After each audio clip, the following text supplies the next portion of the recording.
देखिए, आज का यहाँ वीडियो क्लास 11th और 12th की हिंदी अभिव्यक्ति और माध्यम की यूनिट 1 जनसंचार माध्यम से बनाया जा रहा है। यहाँ वीडियो पार्ट 3 है। पहले 2 पार्ट भी इस यूनिट के बन गए हैं। यदि आपने उन्हें नहीं देखा है तो आप प्ले लिस्ट में जाकर उन्हें देख सकते हैं। आइए देखते हैं आज के मुख्य बिंदु। आज हम देखेंगे कि जनसंचार किसे कहते हैं और इसकी विशेषताएं। तो आइए वीडियो की शुरुआत करते हैं। देखिए, जनसंचार किसे कहते हैं?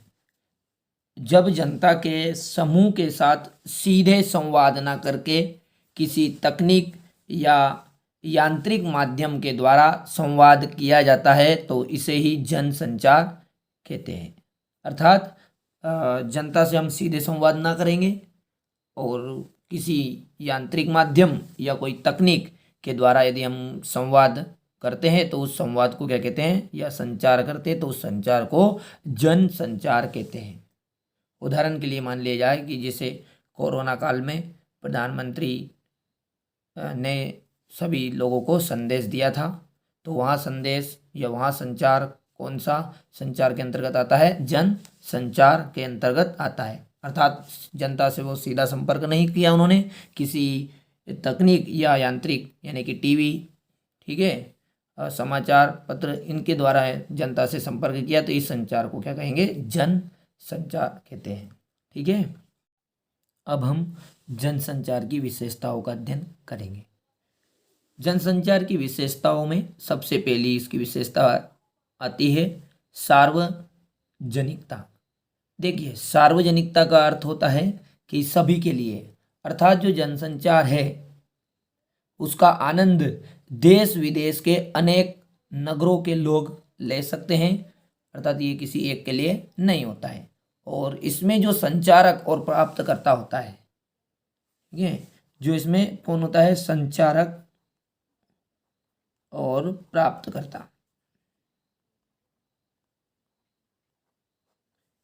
इन दोनों के बीच में सीधा संबंध नहीं होता। ठीक है, तो सबसे पहली विशेषता में आप इसकी इस प्रकार लिखिएगा कि इसमें संचारक और प्राप्तकर्ता के बीच सीधा संबंध नहीं होता।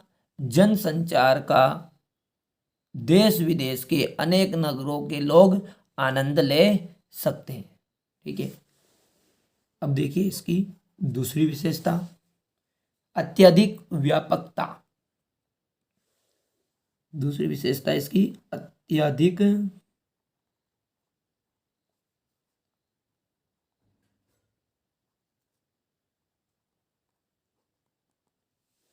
व्यापकता। ठीक है, अत्यधिक व्यापकता का अर्थ होता है जैसे कोई क्रिकेट का या कोई राजनीतिक खबर है तो उसको एक ही समय पर करोड़ों लोग एक साथ देख सकते हैं, तो इसी बोलते हैं अत्यधिक व्यापकता। और ये सुविधा भी जनसंचार में होती है। ठीक है, तो इसमें करोड़ों लोग एक समय पर क्रिकेट का खेल या फिर राजनीतिक खबर को देख सकते हैं। तीसरी विशेषता थी इसकी औपचारिक संगठन।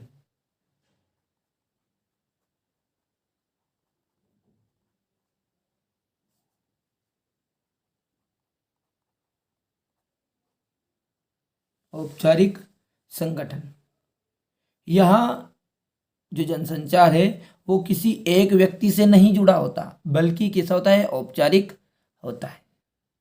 तो आपकी अभी तक 3 विशेषताएं हो गई हैं। नंबर 1 हमने जाना सार्वजनिकता, नंबर 2 विशेषता है इसकी अत्यधिक व्यापकता, नंबर 3 है औपचारिकता, औपचारिक संगठन। अब नंबर 4 है द्वारपाल का नियंत्रण।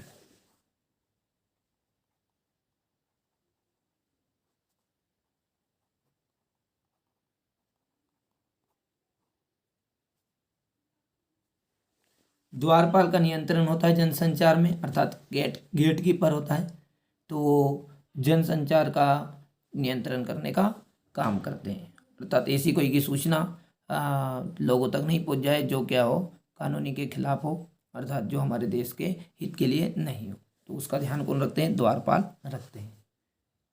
और इसकी 5वीं विशेषता भी आप लिख सकते हैं, फीडबैक का अभाव।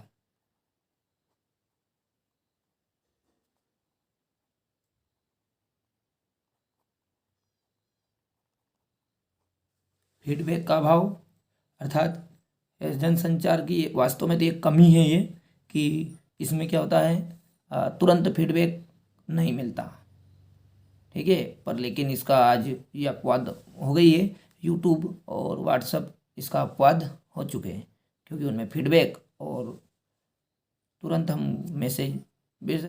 देखिए आप अब इसका स्क्रीनशॉट ले लीजिए, ये पहली विशेषता और दूसरी विशेषता का पहला स्क्रीनशॉट। अब इसके बाद में ये आपकी तीसरी और चौथी विशेषता का स्क्रीनशॉट ले लीजिए, ठीक है, और अपनी नोट कॉपी में अच्छे से उतार लीजिएगा और अच्छे से कंप्लीट कीजिएगा। देखिए ये आपका 5वां विशेषता, इसको आप कमी के नाम से पूछे तो आप लिख भी सकते हैं, ये नोट करके मैंने लिख दिया कि फीडबैक का अभाव जनसंचार की कमी भी है, ठीक है। लेकिन आजकल यहाँ जो कमी है ये दूर होती चली जा रही है, जैसे यूट्यूब पर फीडबैक दे सकते हैं, और व्हाट्सएप पर भी हम अपनी राय कमेंट कर सकते हैं, ठीक है। तो ये आप विशेषता जब पूछे आपसे तो ये लाइन नहीं लिखना है आपको, नोट करके, तो आपको याद रखने के लिए मैंने बना दी है, ठीक है।